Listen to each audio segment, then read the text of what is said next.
नमस्कार दोस्तों।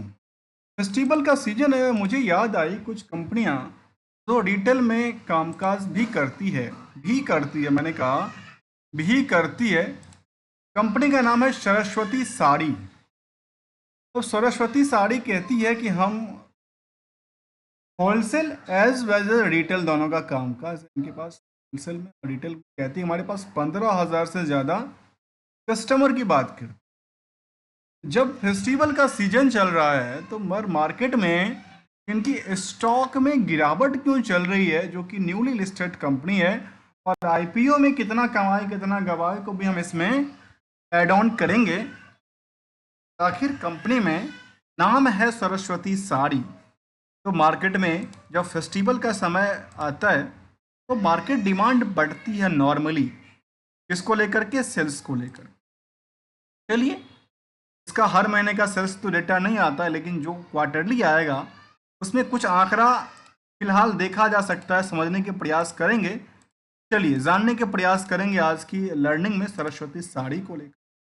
फिलहाल यहाँ पे कुछ पार्ट को पहले लेते हैं। अभी रिसेंटली इसका आईपीओ आया था। आईपीओ लिस्टेड उठका हुआ था, करीब 20 अगस्त को आईपीओ लिस्टेड हुआ।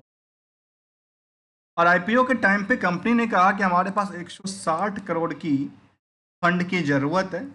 और वो फंड उन्होंने क्या किस पर्पस के लिए लिया तो मैं यहाँ पे वैसे डिटेल तो नहीं बता सकता, लेकिन इसके लिए आपको आईपीओ रिव्यू देखना पड़ेगा। जो भाई आईपीओ रिव्यू में क्या क्या आता, जो आईपीओ की बाद की पोजीशन है उसके और चर्चा करते हैं। और यहाँ पे देखा गया 160 करोड़ की फंड रेज करती है। 160 रुपये की प्राइस होती है लिस्टिंग में, तो प्रॉफिट कम आती है करीब 21%। लेकिन आज के टाइम में लिस्टिंग प्राइस आईपीओ प्राइस से देखा जाए तो स्टॉक की प्राइस में गिरावट है। आखिर वहां से गिरावट है और लिस्टेड प्राइस के बाद तो लंबी गिरावट क्या आंकड़ा देती है इस कंपनी को लेकर के, हम समझने के प्रयास करते हैं। जहां पे बाकी कंपनियों में यदि 36x का भीड़ कहता है किसके दुकानों पे? साड़ी बेचने वाली दुकान, साड़ी की दुकानों पे। तो यहाँ पे कहता है कि 19x का।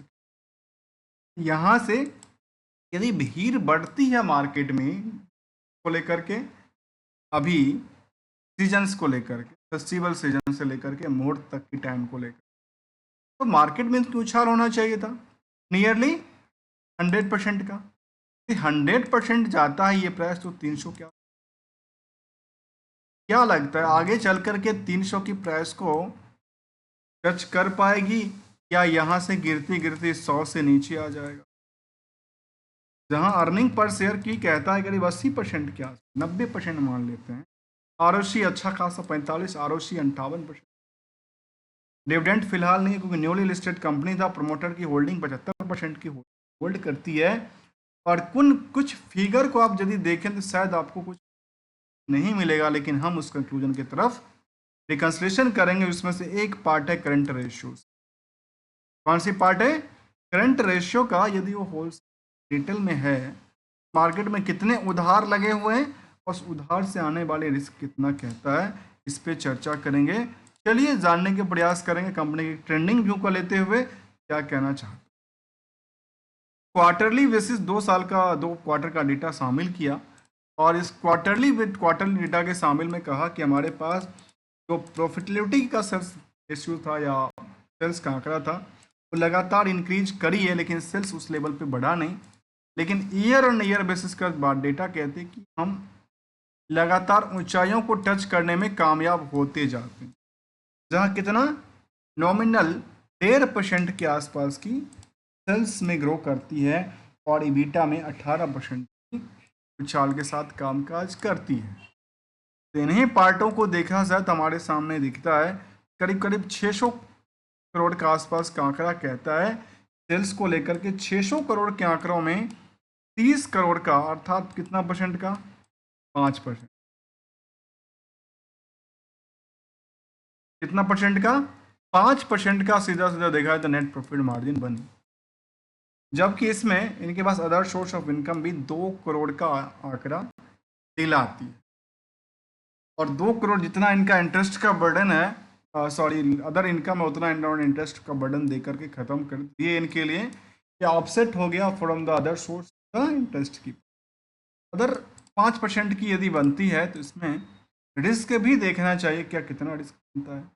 जब हम इन पार्टों को देखें तो हमारे सामने कुछ अलग फैक्ट निकल के, जहाँ 75 करोड़ के आसपास का कहता है कि रिस्क है। क्यों? क्योंकि यहाँ पे हम हमेशा चर्चा करते हैं R2 R2 जो कि कहाँ से निकलता है, तो टेस्ट का नाम है F2T2 टेस्ट। यहाँ पे फंडामेंटल टू टेक्निकल ट्रेंड की टेस्ट की बात करते हैं और वो ये आंकड़ा निकल के, जबकि 75 करोड़, 3 नंबर को आप नोट करके रखिए हमेशा।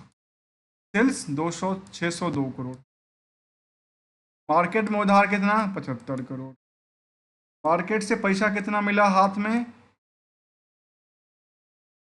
ये हाथ में तो मिला नहीं ना, क्योंकि इसके अकॉर्डिंग अभी तक आपके पास 30 करोड़ प्रॉफिट के लिए आपने 75 करोड़ का रिस्क भी रखा हुआ है। इसके अकॉर्डिंग अभी 2.5% का कहता है आंकड़ा, इसके अकॉर्डिंग भी आंकड़ा कहता है करीब करीब 12%, 12.5% के आस। इसमें रिस्क कितने दिन के लिए कहता है करीब 45 दिन का रिस्क कवर करता है। और रेशियोज के हिसाब से कैश फ्लो में निगेटिव सेंटिमेंट इसलिए कहता है कि इनके पास हाथ में पैसा बचा नहीं होगा, क्योंकि यहाँ पे 30 करोड़ प्रॉफिट बुकिंग के बेसिस पे 75 करोड़ का यह दिलाती है। जबकि कंपनी में निवेशक की बात करें तो करीब करीब न्यूली लिस्टेड कंपनी में करीब करीब 40,000 से ज़्यादा लोग निवेशक हैं कंपनी, और लगातार क्या बल्क डील देखने को मिलती है। बल्क डील कौन कर रहा है? कहता है कि कुछ पार्टियां हैं जो कि अपनी वॉल्यूम को बढ़ाती है घटाती है। कई बार देखिए यहाँ पे उन्होंने बेचा कितना, खरीदा कितना, कहाँ से कुछ पता चल जाता है। इन्होंने खरीदा 191, बेचा है 211, साथ नुकसान है बेच रहा है, अर्थात इनका पुराना भी कुछ होल्डिंग पड़ा होगा यहाँ वाला, या उससे को भी रिकन्स्ट्रक्शन करके देखा जा सकता है। प्रमोटर्स में प्रमोटर के अलावा की बात करें तो पब्लिक और FIDI की बात करें तो उसमें करीब करीब पोजीशंस DI ने अच्छी खासी पोजीशन रखा है। DI में देखने वाली बात यह है, जो DI कौन है, DI में किसी का नाम शामिल नहीं है, पब्लिक में किसी का नाम शामिल नहीं है। 40,000 के आस भीड़ का आंकड़ा कहता है, और इन्होंने ऐसा डेटा नजर आ रहा है। अब कुछ पार्टों को समझिए। पीयर्स में इसको कहते हैं कि अदानी इंटरप्राइज कि कंपेयर करना ठीक नहीं है। हाँ, ट्रेडिंग की काम करती है, लेकिन इनका कामकाज किस में है? ग्रोथ ट्रेडिंग के अंदर है। अदानी क्या करती है? ट्रेडिंग करती है। किसका काम ट्रेडिंग का करती है? सेगमेंट वाइज जानना जरूरी है। सेगमेंट वाइज फिल कर रही है, किया जा सकता है। और उसी कंपेयर के बेसिस पे जो यहाँ का आंकड़ा कहता है, तो आगे चल करके इनकी स्टॉक की 300 की है या नहीं है ये कहता है। इसलिए थोड़ा सा यहाँ पे रिसर्च की ज़रूरत है। ऐसा लगता है कि अभी फिलहाल ये प्रेशर्स की ट्रेंडिंग की तरफ भागता नजर आता है, जहाँ पे जब से मैं इसको देख रहा हूँ लिस्टिंग के बाद से, तो मार्केट में क्या कर रहा है, लोग इंटरेस्टेड भी नहीं है और इंटरेस्टेड बने भी हैं। एक ही बार में इंटरेस्टेड हो जाते हैं, एक बार में इंटरेस्टेड नहीं बनते। मार्केट में क्या कर रही है, सब के सब अपनी प्रॉफिट बुकिंग में लगे हुए हैं, और इसके लिए गोल्डन रूल भी हम शामिल करेंगे। गोल्डन रूल इसके बाद ठीक है दोस्तों। मार्केट में जब भी देखा गया किसी स्टॉक को लेकर के, तो गोल्डन रूल को हमेशा एक याद रखना चाहिए।